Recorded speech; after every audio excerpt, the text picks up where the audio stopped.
एक होटल में काम करने वाली विधवा औरत ने बूढ़े आदमी के साथ जो किया उसे जानकर आपके भी होश उड़ जाएंगे। सीमा का पति 2 बच्चों को छोड़कर दुनिया से चला गया तो कुछ दिन मोहल्ले वालों ने खाना दिया, लेकिन धीरे धीरे घर में कोई चीज ना रही।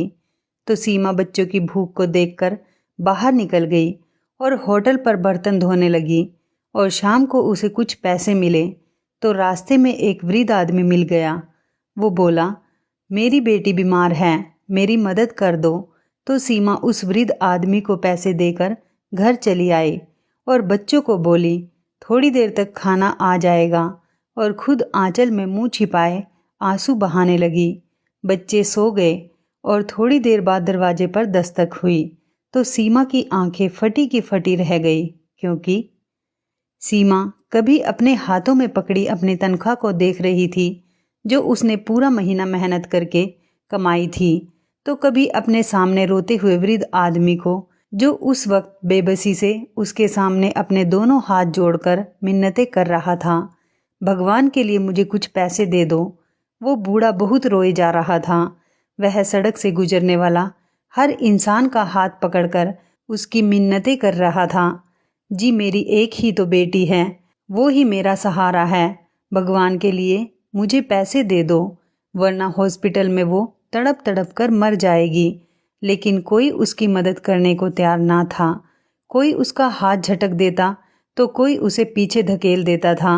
कोई उसके सामने हाथ जोड़कर कहता कि माफ़ करो बाबा, क्यों हमारी जान खा रहे हो। सीमा उस समय बस स्टॉप पर खड़ी थी, अपनी बस का इंतज़ार कर रही थी। जब सामने सड़क पर यह नज़ारा देखने को मिला तो उसका दिल तड़प कर रह गया। आज ही उसे तनख्वाह मिली थी जो उसने मुट्ठी में बंद कर रखी थी। इतने ज़्यादा पैसे ना थे कि पर्स में रखती, फिर ये भी डर था कि कहीं पर्स कोई छीन कर ना ले जाए। उस इंसान की बातें सुनकर, उसके आंसू देखकर, उस बुढ़ापे में उसके कँपकँपाते जुड़े हाथ देखकर सीमा का दिल पिघल कर रह गया था। उसकी आंखें भी भीग चुकी थी, क्योंकि वो जानती थी कि वो बूढ़ा किस दर्द से गुजर रहा है। उसका पति भी बीमारी की हालत में उसे छोड़कर गया था। वो भी यूं ही रोती थी और लोगों की मिन्नतें करती थी कि कोई उसके पति के इलाज के लिए पैसे दे दे, और उसे भी यूं ही धुतकार दिया जाता था। अचानक ही सीमा को लगा जैसे इस बूढ़े की जगह वो खड़ी गिड़गिड़ा रही है, रो रो कर लोगों की विनती कर रही है कि मेरी मदद करो। उसने 2 कदम आगे बढ़ाए ताकि चुपके से इस वृद्ध आदमी के हाथ में अपनी सारी तनख्वाह रख दे। हो सकता है कि उसकी बेटी बच जाए, लेकिन तीसरे कदम पर उसका पैर जम गया। उसकी अंतरात्मा ने अंदर से उसे झंझोड़ दिया। अपने बच्चे उसे घर में रोते बिलखते नजर आए, जिन्होंने पूरा महीना बड़ी मुश्किल से सूखी रोटी खाकर गुजारा किया था। वो सोच रही थी कि घर जाते ही सबसे पहले राशन लेगी और घर में बच्चों को अच्छा खाना खिलाएगी। वो खुद भी भूखमरी की जिंदगी गुजार रही थी, इसलिए बच्चों के रोते चेहरे पाँव की बेड़ियां बन रहे थे। दिल जोर से धड़क रहा था। बस उसे बेचैनी थी कि या तो उस बूढ़े की कोई मदद कर दे या फिर उसकी बस जल्दी से स्टॉप पर पहुंचे और वो बैठ जाए। जो दिल दहला देने वाला दृश्य वह देख रही थी, वह चाहती थी कि वह सब उसकी आंखों से गायब हो जाए। दिल में बेचैनी बड़ी थी। वो बूढ़ा अब घुटनों के बल बैठकर तेज तेज रो रहा था, आसमान की तरफ देख रहा था कि इस दुनिया में तेरा कोई ऐसा भक्त नहीं जो मेरी मदद कर दे। तेरी दुनिया एहसास और हमदर्दी से बिल्कुल खाली है। अगर मैं खाली हाथ हॉस्पिटल गया तो मेरी बेटी बेबसी से मुझे देखकर कहने लगेगी कि वो जीना चाहती है, उसकी जिंदगी कुछ पैसों की मोहताज है। मैं उसे मरते हुए नहीं देखना चाहता। हे भगवान, मेरी परीक्षा मत ले, मैं ये नहीं देख सकता। सीमा को लगा उसका दिल फट जाएगा और फौरन उस बूढ़े की तरफ कदम बढ़ाने लगी। अब उसे किसी भी चीज का ख्याल नहीं था। ख्याल तो बस ये था कि उसकी बच्ची बच जाए। वो फौरन रोड क्रॉस करके वृद्ध आदमी के पास पहुंची, अपनी तनख्वाह उसके हाथ में रख दी। उस इंसान ने एक नज़र सीमा की तरफ देखा और दूसरी तरफ हाथ में पकड़े हजारों के कई नोट देखकर उस बूढ़े ने तो शुक्र भरी निगाह से सीमा की तरफ देखा, उसके सर पर हाथ रखा और कहने लगा, भगवान तुम्हारी सारी परेशानियां और मुश्किलों को दूर कर दे। बेटा, तूने रोते हुए बाप के आंसुओं को पोंछा है, देखना भगवान तेरे दिन कैसे बदल देगा। वो रोते हुए सीमा को दुआ दे रहा था। सीमा वहां से पलट गई, साथ ही उसकी बस भी आ चुकी थी। खामोशी से जाकर बस के अंदर बैठ गई। अब ये सोच रही थी कि घर जाकर बच्चों को क्या जवाब देगी, जो कई दिन से इस उम्मीद पर थे कि माँ को तनख्वाह मिलेगी तो पेट भरकर खाना खाएंगे, और जब माँ का खाली हाथ देखेंगे तो क्या जवाब देगी उन्हें, किस तरह से बहलाएगी। 1 महीना और सब्र कर लो। फिर ये सोचने लगी कि इस महीने वो कैसे गुजारा करेगी। पैसों की शक्ल तो फिर पूरे 1 महीने बाद उसे देखने को मिलेंगे। अब तो मोहल्ले का दुकानदार भी उसे राशन देने से साफ इनकार कर रहा था। कह रहा था कि पहले मुझे पिछले पैसे दो, फिर बात करना। सीमा की आंखों से आंसू छलकने लगे थे। सब कुछ याद आने लगा कि जब उसका पति जिंदा था और कमाता था तो उसके घर में किसी चीज की कोई कमी ना थी। बच्चे अच्छे स्कूल में पढ़ते थे। वो बहुत अमीर ना थे लेकिन गरीब भी ना थे। अच्छा खासा खाते पीते थे। उसके 2 बच्चे थे, दोनों बेटे थे और वो भी जुड़वा। दोनों की उम्र 9 साल थी, लेकिन पति की बीमारी में तो उसने घर की हर कीमती चीज बेच दी थी। बस एक सर छुपाने के लिए घर बचा था। वो अपने गहने, घर का कीमती सामान सब कुछ बेचकर अपने पति पर लगा चुकी थी। जब पैसे खत्म होने के बावजूद भी पति ठीक ना हुआ तो उसने लोगों की विनतियां करना शुरू कर दी। लेकिन उस वक्त उसे अपनों का असली रूप नजर आया था। सबने उसे पैसे देने से इनकार कर दिया था। सबके घरों में वो जाकर मिन्नतें कर चुकी थी। बार बार कहती कि मेरी मदद कर दो, लेकिन किसी ने भी उसकी मदद नहीं की। पति की मृत्यु के बाद कुछ दिन तो मोहल्ले वालों ने उसकी मदद की थी। कोई उसके हाथों पर कुछ नोट रख जाता, कोई घर में राशन डाल जाता, तो कोई बचा हुआ खाना दे जाता। ये भी इनका एहसान था कि कुछ दिन उन्होंने सीमा को संभाला था और तसल्लियां भी दी थी। धीरे धीरे सभी उसे भूलने लगे थे। वो भी कब तक किसी के सहारे घर पर बैठ सकती थी। महीना गुजर गया था कि बच्चों ने स्कूल जाने की जिद की, लेकिन उसके पास स्कूल में देने के लिए फीस ना थी। उसे याद आने लगा कि उसके दोनों बेटे फर्स्ट पोजीशन लाते थे, इसलिए उनके साथ स्कूल चली गई कि शायद स्कूल वाले इन्हें फ्री में पढ़ाने के लिए तैयार हो जाएं। जब ये बात सीमा ने बच्चों के स्कूल के प्रिंसिपल से कही तो उनके माथे पर त्योरी सी चढ़ गई। कहने लगे, हमने अनाथालय नहीं खोल रखा है जो बच्चों को फ्री में शिक्षा दिलवाएंगे। ये वैसे भी प्राइवेट स्कूल है। सीमा कहने लगी कि जैसे ही उसकी कहीं नौकरी लग जाएगी तो वो बच्चों की फीस इकट्ठी भर देगी, लेकिन भगवान के लिए बच्चों का साल मत खराब करें।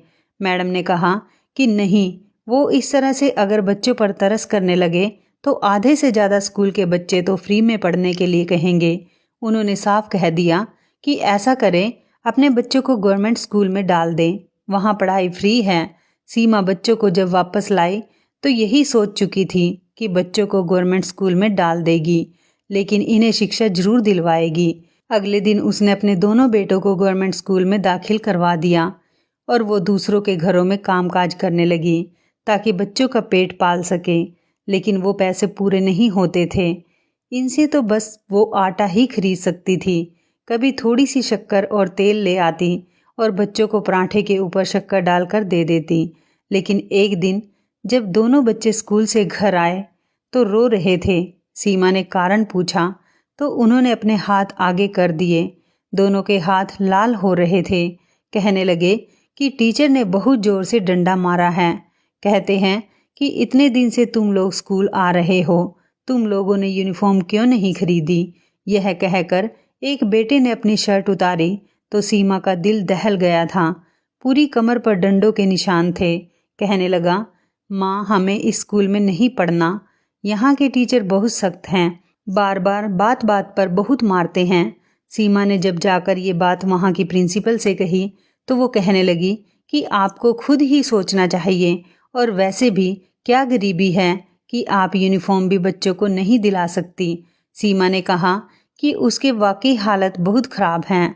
जैसे ही पैसे जमा होंगे वो यूनिफॉर्म ले लेगी। लेकिन मैडम ना मानी और कहने लगी कि इन बच्चों को वापस ले जाओ। जब यूनिफॉर्म होगा तो फिर ले आना। सीमा फूट फूट कर रोने लगी थी। ऐसा समय तो कभी उस पर नहीं आया था। हमेशा उसने बच्चों की फीस समय पर दी थी। उसके बच्चे तो पढ़ाई में भी अच्छे थे। जब से स्कूल में आए थे एक बार भी उन्होंने टेस्ट गलत नहीं दिए थे। सीमा मैडम के सामने आखिरी बार कोशिश करते हुए उनके पास बैठ गई और फिर हाथ जोड़कर विनती करते हुए कहने लगी, मैडम मैं एक औरत हूँ और मेरे यहाँ 2 जुड़वा बच्चे हैं। मैं अपने पति की मौत के बाद पहली बार घर से निकली हूँ और नौकरी ढूंढ रही हूँ ताकि अपने बच्चों का खर्च उठा सकूँ, इनका पेट पाल सकूँ। मेरी नौकरी शुरू हुए कुछ ही समय हुआ है। मेरी तनख्वाह इतनी नहीं है कि मैं अपने बच्चों को यूनिफॉर्म खरीद सकूँ। भगवान के लिए मेरी हालत पर तरस खाओ और मेरे बच्चों को स्कूल में पढ़ने की अनुमति दें। फीस ना दे पाने की वजह से ही तो मैंने इन्हें प्राइवेट स्कूल से निकलवाकर यहाँ दाखिल करवाया है। अब आप मेरे बच्चों के साथ ऐसा बर्ताव रखेंगे तो ये शिक्षित नहीं हो पाएंगे और ज़िंदगी में कभी भी आगे नहीं बढ़ पाएंगे। प्रिंसिपल सारी बातें सुनने के बाद एक अजीब सी नज़र सीमा पर डालकर कहने लगी कि देखो, मैं यहाँ पर तुम्हारी परेशानियाँ सुनने के लिए नहीं बैठी। हमारे भी कुछ कानून हैं जिनको हमें अपनाना होता है। तुम अपने बच्चों को अपने साथ घर ले जाओ। जब पैसे होंगे और यूनिफॉर्म बन जाए तो दाखिल करवा देना। जब मैंने उनकी बात सुनी तो अपने दोनों बच्चों को सीने से लगा लिया और उदासी भरी नज़र प्रिंसिपल पर डालती हुई स्कूल से बाहर निकल आई। बच्चे भी बहुत परेशान थे। माँ से सवाल कर रहे थे कि अब हम क्या कभी नहीं पढ़ेंगे? क्या आप हमारा एडमिशन किसी और स्कूल में करवाएंगी? क्या होता माँ जो हमारे पास पैसे होते और हम भी नया यूनिफॉर्म पहन कर जाते। पहले ही पढ़ाई में इतना लॉस हो गया और अब और ना जाने कब हमारे यूनिफॉर्म बनेंगे। बच्चों की बातें सुन सुनकर तो सीमा की हालत बहुत ज़्यादा खराब होती जा रही थी। वो घर आई और बच्चों को तसल्ली देते हुए कहने लगी कि तुम लोग चिंता मत करो, मैं कोई और काम ढूंढती हूँ ताकि ज़्यादा पैसे कमा सकूँ और तुम लोगों की यूनिफॉर्म भी आ जाए। अगले दिन सीमा और घरों में जाने लगी और काम मांगने लगी, मगर किसी ने भी उसे ना रखा था और ना ही किसी को नौकरानी की जरूरत थी। सारा दिन भटकने के बाद वो वापस घर लौटी तो बच्चे बुरी उम्मीद से माँ को देखने लगे, मगर वो खाली हाथ थी। कई दिन तक तो वो नौकरी ढूंढती रही और आखिर वो एक दिन अपने मोहल्ले से निकलकर शहर की तरफ चली गई। उसे एक होटल में नजर आया था जहाँ पर 12-13 साल का लड़का बर्तन मांज रहा था। बर्तन इतने ज़्यादा थे कि वो अकेले धो नहीं पा रहा था। तो सीमा फौरन होटल के मालिक के पास चली गई और जाकर कहने लगी कि साहब जी, मैं गरीब और विधवा औरत हूँ, मुझे काम के लिए रख लो। मैं आपके होटल में झाड़ू पोछा कर दिया करूँगी और बर्तन मांज दिया करूँगी, बदले में मुझे पैसे दे दिया करना। मालिक ने जब उस औरत को देखा तो पहले तो फौरन इनकार कर दिया। कहने लगा कि नहीं नहीं, मैं किसी औरत को यहाँ पर काम करने के लिए नहीं रख सकता। यहाँ पर काम करने वाले नौकर सभी मर्द हैं। फिर कल कोई ऊंच नीच हो गई तो बात मुझ पर आएगी। सीमा फौरन हाथ जोड़कर रोने लगी और कहने लगी कि मैं पूरी तरह घूंघट में रहकर सारा काम करूँगी। भगवान के लिए मेरी हालत पर रहम करो। मेरे बच्चे भूखे हैं, मुझे काम की ज़रूरत है। उसके आंसू देखकर मालिक का दिल पिघल गया तो मजबूरन उसे सीमा को अपने होटल पर बर्तन मांजने के लिए रखना पड़ा। सीमा की तो खुशी की सीमा ना रही थी। वो इंसान सीमा को ज़्यादा ही पैसे दे रहा था। सीमा खुश थी कि इस महीने की तनख्वाह से वो अपने बच्चों का यूनिफॉर्म तो ले लेगी। सुबह से शाम तक उसे यहीं पर काम करना था। जो खाना बासी हो जाता वो मालिक सीमा को दे दिया करता था। जिस मोहल्ले में वो रहती थी वहाँ पर यह खबर फैलने लगी कि सीमा तो होटल पर जाकर मर्दों के साथ काम करती है और वहाँ पर बर्तन धोती है। कई लोग बातें बनाने लगे और सीमा को भला बुरा कहने लगे। कई गांव की औरतें सीमा के घर भी आई और कहने लगी कि ये क्या तरीका तुमने निकाला है? क्या तुम्हें पति की इज्जत की जरा भी परवाह नहीं? ये कहाँ होटलों में जाकर तुम काम करती फिर रही हो? तुम्हें कोई और जगह नहीं मिली थी? सीमा ने ये सुना तो हैरत में पड़ गई। वो पहले तो चुप रही, मगर जब लोग हद से ज़्यादा बढ़ने लगे तो वो फट पड़ी, रोने लगी, कहने लगी कि मैं कब तक तुम लोगों के सामने हाथ फैलाती रहूँगी? कब तक मैं तुम लोगों के दरवाजे पर नज़र जमाए रखूंगी कि कोई आए हमें आटा सब्जी लेकर दे। तुम लोग तो अपने घरों में खुश होकर अपनी ज़िंदगी गुजार रहे हो, मगर मेरा और मेरे बच्चों का क्या हम भूखे रहकर मर जाएं? मोहल्ले का परचून वाला जो हर तरफ ये अफवाहें फैला रहा है कि मैं होटल पर काम करती हूँ, क्या आपने इससे पूछा है कि इसने मुझे आखिरी बार सौदा कब दिया था? जब भी कोई चीज़ लेने जाओ तो ये कहकर इनकार कर देता है कि पहले पुराना उधार चुका दो, तभी और चीज़ें मिलेंगी। जब आप सब लोगों ने हमसे हाथ खींच लिया है तो मुझे कुछ न कुछ तो करना था ना, मगर पलड़ा तो गांव वालों का ही भारी था। वो सीमा को ही बुरा समझने लगे और उस पर दबाव डालने लगे कि वो ये मोहल्ला छोड़कर चली जाए। हम घर से बाहर निकलकर काम करने वाली औरतों को अच्छा नहीं समझते। बड़ी मुश्किल से सीमा ने लोगों के ताने सुने थे और इसके बावजूद डट कर खड़ी रही, क्योंकि वो जानती थी कि वो गलत नहीं है। जो वो कर रही है वो अपने बच्चों का पेट पालने के लिए कर रही है। लोगों का क्या है, आज सीमा के पीछे पड़े थे, कल किसी और के पीछे पड़ जाएंगे। घर में राशन ना होने के बराबर था। सिर्फ इतना ही आटा बचा था कि अगर वो दिन में एक वक्त खाना खाते तो ये मुश्किल से एक हफ्ते तक आटा इस्तेमाल हो सकता था। सीमा को फिक्र सताने लगी थी। कुछ दिन तक तो वो होटल से खाना लाती रही, मगर उसके लिए बासी खाना बचता ही नहीं था, क्योंकि होटल में काम करने वाले बाकी नौकरों में से कोई ना कोई वो खाना ले जाया करता था और उसकी बारी ही ना आती। मजबूरन बच्चों को भूखा रहने की नौबत आ गई। वो 2 दिन में एक समय का खाना खाते थे और बाकी सारा दिन पानी पीकर गुजारा करते। जब भी माँ घर आती है तो उम्मीद से उनके हाथों की तरफ देखते कि शायद वो इस बार होटल से कुछ ले आई हो, मगर उसके हाथ खाली होते। सीमा अपने बच्चों को बहलाने लगी और कहने लगी कि बेटा, जैसे ही तनख्वाह मिलेगी मैं तुम लोगों के लिए मज़े के पकवान बनाऊंगी। तुम लोग पेट भरकर खाना खाना। तो बच्चे तो ख्याली पुलाव सुन सुनकर खुश होते रहते हैं और उस वक्त का इंतज़ार करते रहते। हर रात यही सोचते कि आज माँ को तनख्वाह मिलने में इतने दिन बाकी रह गए हैं। वक्त था कि गुजरने का नाम ही नहीं ले रहा था। सारा दिन होटल पर काम करके सीमा थक कर चूर हो जाया करती थी। उसे इंतज़ार था तो सिर्फ तनख्वाह का। जैसे ही वो 1 महीना गुजरा और सीमा की तनख्वाह उसके हाथ पर आई थी, मालिक ने जब उसे तनख्वाह दी तो खुशी से उसकी आंखों से आंसू आने लगे। वो मुस्कुराकर इन पैसों को देखने लगी। इन पैसों का इंतजार तो उसे ना जाने कितने हफ्तों से था। एक एक घंटा उसे 1 साल के बराबर लग रहा था। तो खुशी से होटल के मालिक का धन्यवाद करने लगी और दिल ही दिल में सोचने लगी कि इन पैसों से वह सबसे पहले राशन खरीदेगी और आज अच्छा सा खाना बनाकर अपने बच्चों को खिलाएगी। कितने दिनों से वे पेट भरकर खाना नहीं खा रहे थे, वहीं वो बाकी पैसे बचा कर रखेगी और इनसे बच्चों के लिए यूनिफॉर्म लेगी ताकि वो स्कूल में जा सके। उसके बच्चों के जूते कपड़े सभी तो खराब हो चुके थे। पति के इलाज ने तो घर में कुछ भी नहीं छोड़ा था। उसने अपने दहेज का सामान भी बेच दिया था ताकि जो पैसे आए उसे घर का खर्च चल सके। उस दिन होटल का काम खत्म करके सीमा घर जाने के लिए निकली। वह रोजाना बस पर आया जाया करती थी और आज भी वो अपनी सारी तनख्वाह एक वृद्ध आदमी को देकर घर वापस की तरफ आ रही थी। बस एक झटके से रुकी तो सीमा की आंखें खुल गई। आंखों से आंसू निकलकर गाल पर गिरे हुए थे, जिन्हें उसने फौरन साफ कर लिया। उसका बस स्टॉप आ चुका था, जहां से आगे 10 मिनट पैदल चलकर उसको घर पहुंचना था। उसके कदम तो भारी हो चुके थे। समझ नहीं आ रहा था कि घर जाकर बच्चों को कैसे दिलासा देगी। हाथ में तो 1 रुपया भी नहीं था।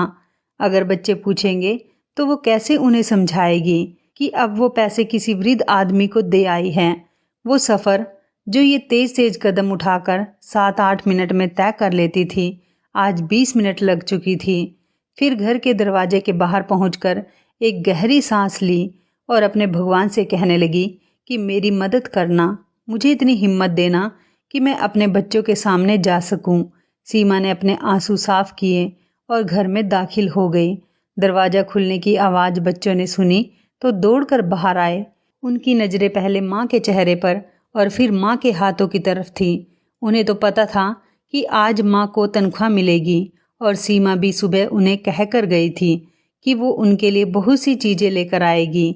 आज वो लोग पेट भरकर खाना खाएंगे। बच्चों ने माँ को खाली हाथ देखा तो सवाल करने लगे कि माँ, क्या आज भी आपको तनख्वाह नहीं मिली? आप राशन नहीं लाई? ये बातें सुनकर सीमा फौरन मुस्कुराई और कहने लगी कि नहीं नहीं बेटा, मैंने कह दिया है थोड़ी देर तक सारा खाना आ जाएगा और तुम लोग बैठो, बताओ और सारा दिन क्या किया। इस तरह सीमा अपने बच्चों को बातों में उलझा चुकी थी। बेटों के होठ सूख चुके थे, कमजोरी से चेहरे पीले पड़ चुके थे, मगर इसके बावजूद खाने के इंतजार से तो जैसे ही उन्हें एक नई ताकत मिल गई थी। वो माँ को अपने सारे दिन का हाल बताने लगे। काफ़ी देर हो चुकी थी मगर अभी तक खाना नहीं आया था। बच्चे बार बार दरवाजे की तरफ देख रहे थे और बच्चे सीमा से कह रहे थे कि माँ, खाना कब आएगा? बहुत भूख लगी है। सीमा उन्हें एक बार फिर झूठा दिलासा दे जाती है। सीमा आंचल में मुंह छिपाए रो रही थी कि अब सारा महीना वो कैसे बच्चों को यूं खाने के लिए तरसता देखेगी। उसके बच्चे पानी पी पी कर अपने पेट में उठते दर्द को कम करने की कोशिश में लगे थे। कमजोरी इतनी ज़्यादा थी कि फिर दोनों बच्चे माँ की गोद में सर रखे हुए खाने के इंतजार में सो गए। उस पर बच्चों को भूख से यूं तरसता देखकर सीमा की सिसकियाँ निकल रही थी। उसने गहरी सांस ली और आसमान की तरफ देखा कि तभी दरवाजे पर दस्तक हुई। इस वक्त उसके दरवाजे पर कौन आ सकता था? सीमा उठी और दरवाजे तक गई। जैसे ही दरवाज़ा खोला तो सामने वही वृद्ध आदमी खड़े थे जो वहाँ बस स्टॉप पर थे। सीमा को देखकर उनके चेहरे पर मुस्कुराहट आई और कहने लगे कि बेटी, मैं तुम्हें कब से ढूंढ रहा था। भगवान का शुक्र है कि तुम्हारा घर मिल गया। सीमा ने जब ये सुना तो वो फौरन उस बूढ़े को देखने लगी और घर में आने को कहा। वो बूढ़ा आदमी घर में आया तो सीमा ने पानी का गिलास उनके सामने किया। वो वृद्ध आदमी जब अपनी जेब से पैसे निकालकर सीमा के हाथ पर रखने लगे तो सीमा हैरानी से उनकी तरफ देखने लगी। कहने लगी, ये पैसे आप वापस क्यों कर रहे हैं? इनसे तो आपकी बेटी का इलाज होना था। वो इंसान फौरन सीमा को दुआएं देने लगा और कहने लगा, भगवान भला करे उस बड़े अफसर का जिसने आज अस्पताल का दौरा किया था। जब उसने मेरी मासूम बच्ची को दर्द से तड़पता देखा तो उसका दिल पिघल गया। वो कहने लगा कि वो मेरी बच्ची और मेरी बच्ची जैसी अस्पताल में दाखिल बच्चों का इलाज अपने खर्च पर करवाएगा। इस तरह जो तुमने पैसे दिए थे वो बच गए। तुम भी मुझे ज़रूरतमंद लग रही थी बेटा, इसलिए मैं तुम्हें ढूंढता ढूंढता यहाँ तक वापस आ गया। सीमा ने जब ये सुना तो उसकी आंखों में आंसू आ गए।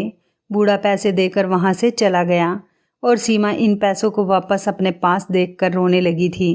किस तरह सभी परेशानियां हल हो जाती हैं। सीमा ये सोच भी नहीं सकती थी कि वो कितनी बड़ी परीक्षा पर पूरी उतरी थी। वो फौरन घर से बाहर निकल गई और राशन लेकर आई।